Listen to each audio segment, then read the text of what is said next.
So black hair has always been an essential component of black culture. Black hair requires upkeep in order for it to grow and remain healthy, so black women have always done their hair. It's just a part of our identity. Braids, locks, twists, and cornrows, etc. Cornrows are a really functional way of keeping black textured hair unknotted and neat, but like with style. So you can see why hair is such a big part of hip-hop and rap culture. These are styles of music which African American communities created in order to affirm our identities and our voices. In the early 2000s, you saw many R&B stars wearing cornrows: Alicia Keys, Beyonce, R. Kelly, and many more. As hip-hop became more and more popular and integrated into pop culture, so did black culture. Eminem's album went 4 times platinum, and he achieved immense success in the hip-hop world. Black culture had become popular. As the early 2000s turned into the 2010s, white people began to wear clothing and accessories associated with hip-hop.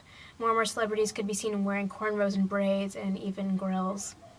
So by 2013, the fashion world had adopted cornrows as well. Cornrows and braids were seen on high fashion runways for brands like Marquesa and Alexander McQueen, and magazines had editorial campaigns featuring cornrows as a new urban hairstyle. And Riff Raff came onto the scene, a suburban white middle-class man who almost ironically took on a black accent and wore braids and gold teeth. And then James Franco took inspiration from Riff Raff for his role as Alien in Spring Breakers. And pop stars and icons adopted black culture as a way of being edgy and gaining attention. In 2013, Miley Cyrus twerks and uses black women as props. And then in 2014, in one of her videos called This Is How We Do, Katy Perry uses ebonics and hand gestures and eats watermelons while wearing cornrows before cutting inexplicably to a picture of Aretha Franklin.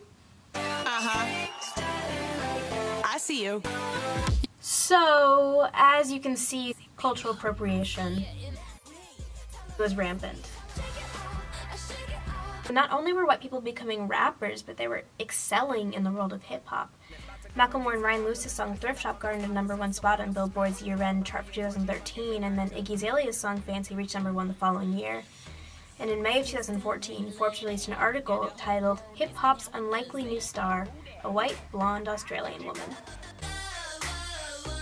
But at the same time, police brutality against black people came to the forefront in an incredible movement ignited by the murders of Trayvon Martin, Michael Brown, Tamir Rice, Eric Garner, and many others.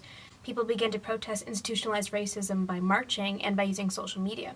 Celebrities spread awareness and shared condolences, or at least some did, as Azealia Banks, a black female rapper, pointed out. As Azealia Banks observed in her tweets, white musicians who partook in hip-hop culture and adopted blackness, Iggy Azalea in particular, failed to speak on the racism that comes along with black identity. Banks and Azalea feuded on Twitter until Banks participated in an interview on New York's Hot 97. I have a problem when you're trying to, say that it's hip-hop and you're trying to, put it, up against black culture. It's like a cultural smudging was what I see. All it says to white kids is oh yeah, you're great, you're amazing, you can do whatever you put your mind to. And it says to black kids, you don't have you don't own not even the shit you created for yourself. And it makes me upset. That itself is what is so complicated when it comes to black culture. I mean, the line between cultural appropriation and cultural exchange is always going to be blurred, but here's the thing. Appropriation occurs when a style leads to racist generalizations or stereotypes where it originated, but is deemed as high fashion, cool, or funny when the privileged take it for themselves. Appropriation occurs when the appropriator is not aware of the deep significance of the culture that they are partaking in. Hip-hop stems from a black struggle. It stems from jazz and blues, styles of music which African Americans created to retain humanity in the face of adversity, which itself stems from songs used during slavery to communicate and survive. On a smaller scale, but in a similar vein, braids and cornrows are not merely stylistic.